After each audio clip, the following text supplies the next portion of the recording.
तुमच्या भागातील महत्त्वाच्या घडामोडी, ब्रेकिंग न्यूज याचबरोबर बातमी मागची बातमी, किस्से आणि संदर्भ तुम्हाला जाणून घ्यायचेत? तर साम डिजिटल तुमच्यासाठी घेऊन आलंय नवीन पॉडकास्ट आज स्पेशल. दिवसभरातील महत्त्वाच्या घडामोडींचं सोप्या भाषेत विश्लेषण ऐका या स्पेशल पॉडकास्ट मध्ये. रोज संध्याकाळी 5 वाजता samtv.com आणि भारतातील सगळ्या अग्रेसर पॉडकास्ट स्ट्रीमिंग प्लॅटफॉर्म्सवर.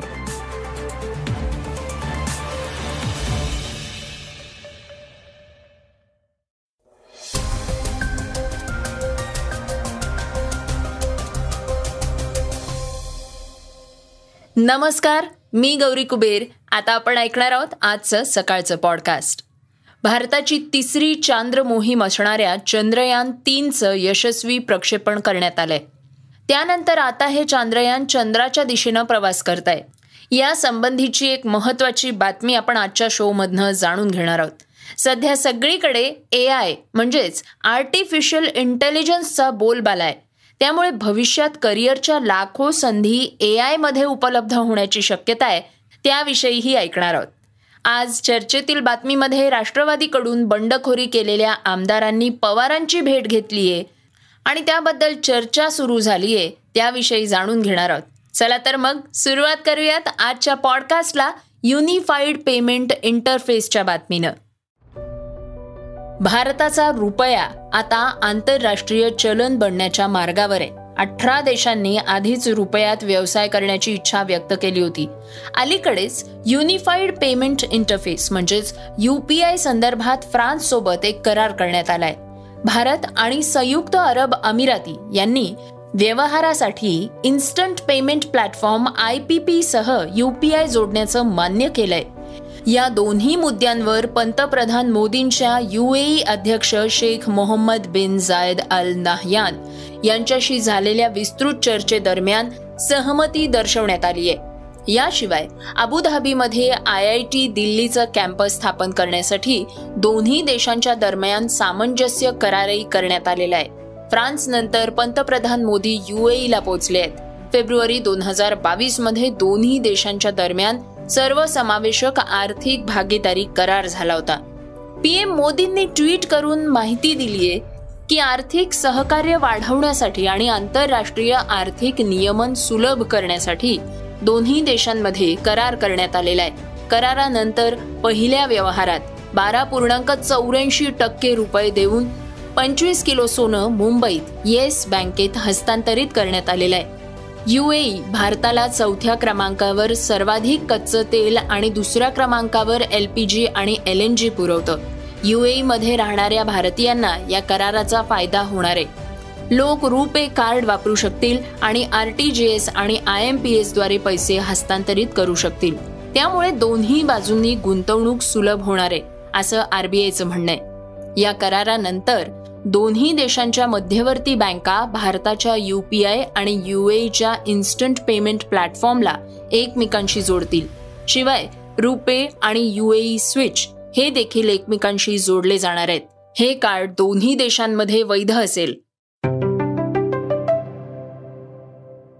जिथून चांद्रयानाचं यशस्वी प्रक्षेपण करण्यात आलंय त्याविषयी आपण जाणून घेऊयात. भारताची तिसरी चांद्र मोहीम असलेल्या चांद्रयान 3चं यशस्वी प्रक्षेपण करण्यात आलंय. यानंतर आता हे चांद्रयान चंद्राच्या दिशेनं प्रवास करतंय. आंध्र प्रदेशमधल्या श्रीहरिकोटा इथं असलेल्या सतीश धवन अंतराळ संशोधन केंद्रावरून हे प्रक्षेपण करण्यात आलेलं आहे. मात्र या प्रक्षेपणासाठी हेच ठिकाण का निवडण्यात आलं? केवळ याच वेळेला नाही तर भारतातून अंतराळ मोहिमेसाठी पाठवण्यात येणारं प्रत्येक यान, उपग्रह इथूनच प्रक्षेपित केलं जातं. तर श्रोत्यांनो, याला कारण आहे ते श्रीहरिकोटाचं भौगोलिक स्थान. याच ठिकाणाहून पहिला ऑर्बिट उपग्रह रोहिणी 1A 10 ऑगस्ट 1979 रोजी प्रक्षेपित करण्यात आला होता.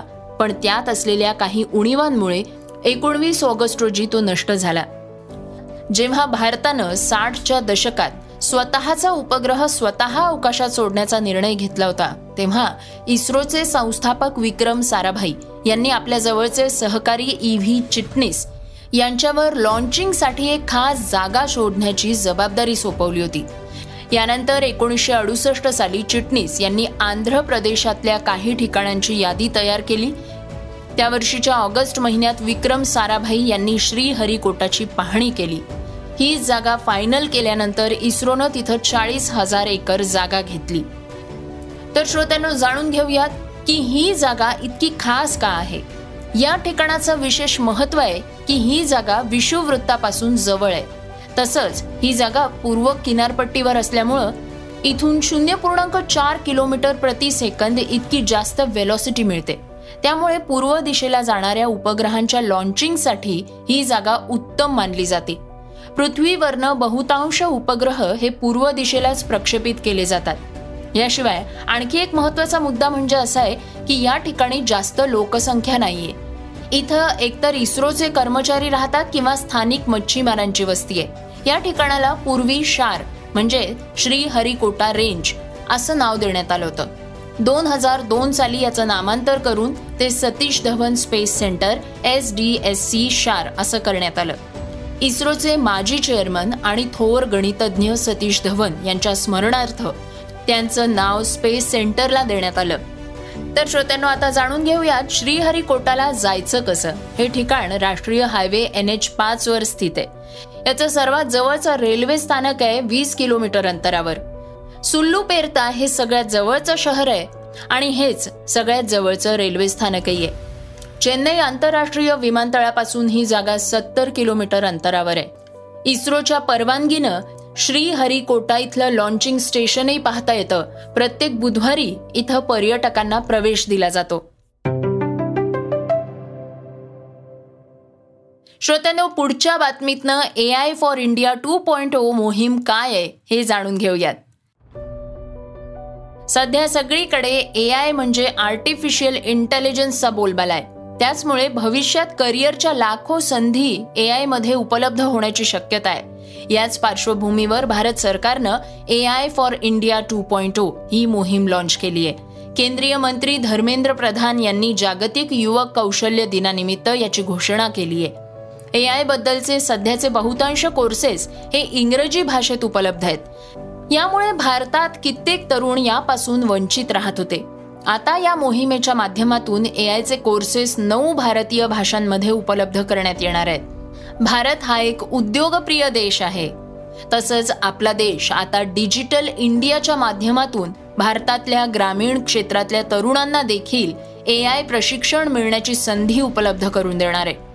हा कोर्स पूर्णपणे मोफत असल्याचंही धर्मेंद्र प्रधान यांनी यावेळी स्पष्ट केलंय. Skill India, grab your vernacular imprint, राष्ट्रीय व्यावसायिक शिक्षण आणि प्रशिक्षण परिषद तसंच Indian institute of technology Madras या सर्वांनी संयुक्तपणे ही मोहीम राबवली आहे. इतर संस्थांनी देखील भारतीय भाषांमध्ये टेक्निकल अभ्यासक्रम उपलब्ध करावा असं आवाहन प्रधान यांनी केलंय. श्रोत्यांनो, आता ऐकूयात आजच्या वेगवान घडामोडी. ओपन AIनं गेल्या वर्षी ChatGPT हे आर्टिफिशियल इंटेलिजन्सवर आधारित मॉडेल सादर केलं होतं आणि तेव्हापासूनच हा चॅटबॉट लोकांमध्ये चर्चेचा विषय बनलाय. मात्र आता US फेडरल ट्रेड कमिशननं ग्राहक संरक्षण नियमांचं उल्लंघन आणि चुकीची माहिती दिल्याबद्दल ChatGPT विकसित करणाऱ्या ओपन AIच्या कंपनीची चौकशी सुरू केली आहे. आता या चौकशीत काय समोर येणार आहे हे पाहणं महत्त्वाचं ठरणार आहे. कंपनीला पाठवण्यात आलेल्या नोटीसमध्ये AI तंत्रज्ञान उत्पादन गोपनीयतेचं रक्षण करण्यासाठीचे उपाय आणि डेटा संरक्षण तरतुदींबद्दल तपशीलवार माहिती मागवण्यात आलेली आहे. सकाळ माध्यम समूहानं नुकताच राज्यातल्या राजकीय परिस्थितीवर एक सर्वे केला. या सर्वेमध्ये अनेक धक्कादायक कल समोर आलेत. या सर्वेमध्ये राज्याच्या राजकारणात झालेलं बंड खरंच मतदारांना आवडलंय का? पुढल्या काळात महाराष्ट्रातल्या जनतेचा कल कुणाकडे असेल याची माहिती घेण्यात आली आहे. यावरून राष्ट्रवादी काँग्रेसचे आमदार रोहित पवार यांनी प्रतिक्रियाही दिली असून रोहित पवार यांनी आपल्या ट्विटमध्ये असं म्हटलंय की एका माध्यम समूहाच्या सर्वेनं महाराष्ट्राच्या जनतेचा मूड दाखवून दिलाय. एकदा नाही तर 2 वेळा एवढ्या कुरापाती करूनही अपेक्षित असा परिणाम मिळत नसल्यामुळे हा सर्व्हे बघून काहींची झोप मात्र नक्कीच उडाली असणार आहे असं ते म्हणाले. मराठी मनोरंजन विश्वातले प्रसिद्ध अभिनेते रवींद्र महाजनी यांच्या निधनानंतर काही सेलिब्रिटीजच्या पोस्ट आता चर्चेत येत आहेत. या सगळ्यांमध्ये अभिनेत्री हेमांगी कवीची पोस्ट लक्ष वेधून घेताना दिसतेय. ती म्हणते, आपण कोण झालो आहोत? आपण एखाद्या व्यक्तीच्या वैयक्तिक आयुष्याबद्दल काहीही माहीत नसताना वाटेल ते बोलत सुटतोय. त्या अभिनेत्याच्या मुलाबद्दल, पत्नीबद्दल. त्या कलाकाराला आलेलं मरण अनेक लोकांना येत असावं, पण केवळ ते अभिनेते होते, प्रसिद्ध होते म्हणून वाटेल ते बोलण्याचा परवाना घेतलाय की काय आपण? अशा शब्दात हेमांगीनं तिचा राग व्यक्त केलाय. श्रोत्यांनो, क्रीडा क्षेत्रातली महत्त्वाची बातमी ऐकूयात. चेक प्रजासत्ताकची बिगर मानांकित महिला टेनिसपटू मार्केता वांद्रोसोव्हानं विम्बल्डन महिला एकेरीचा चषक पटकावत इतिहास रचलाय. गेल्या 55 वर्षात विम्बल्डनमध्ये एकही बिगर मानांकित महिला टेनिसपटूला महिला एकेरीचं विजेतेपद जिंकता आलं नव्हतं. ती ओपन एरामधली विम्बल्डन महिला एकेरी किताब जिंकणारी पहिली बिगर मानांकित महिला टेनिसपटू ठरलीय. श्रोत्यांनो, ऐकूयात आजची चर्चेतली बातमी. राष्ट्रवादी काँग्रेसचे नेते अजित पवार यांनी उपमुख्यमंत्री पदाची शपथ घेत सत्तेत सामील होण्याचा निर्णय घेतल्यानंतर राष्ट्रवादी काँग्रेस पक्षात उभी फूट पडल्याचं पाहायला मिळालं होतं.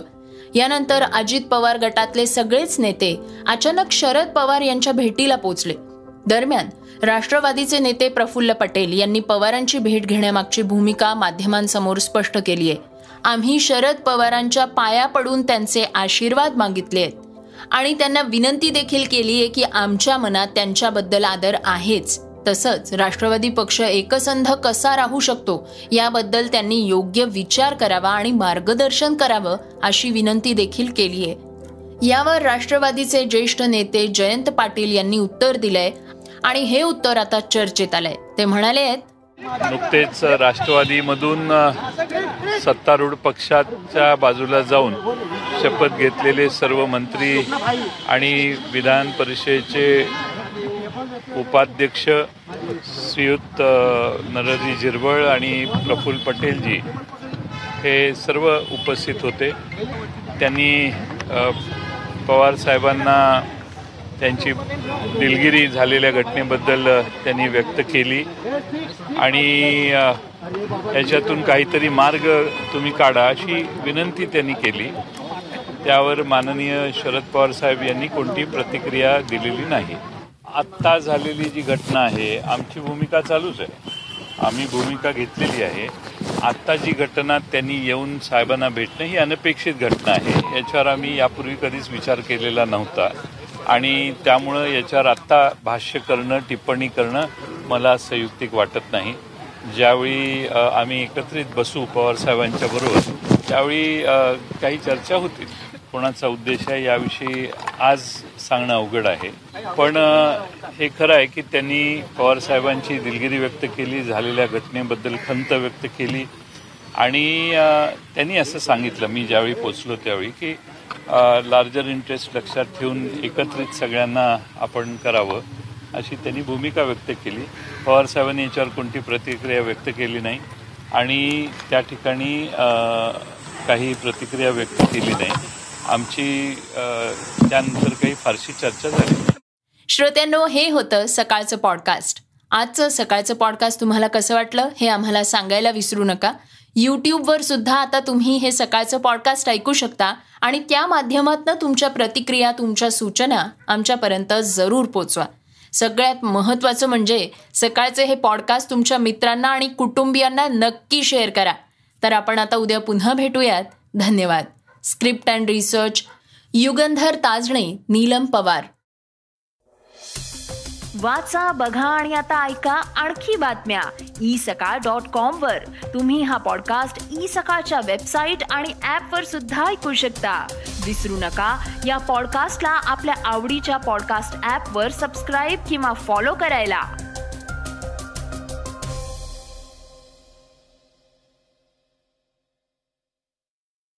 On Florida's Space Coast, we think you can have the best of both worlds. Kind of like right now. Driving, at your desk, maybe at the gym, but you're also grooving to some music. Visit us and you'll go to the beach and see a rocket launch or go kayaking and manatee spotting. It's all waiting for you on the only beach that doubles as a launch pad. Plan your adventure today at visitspacecoast.com.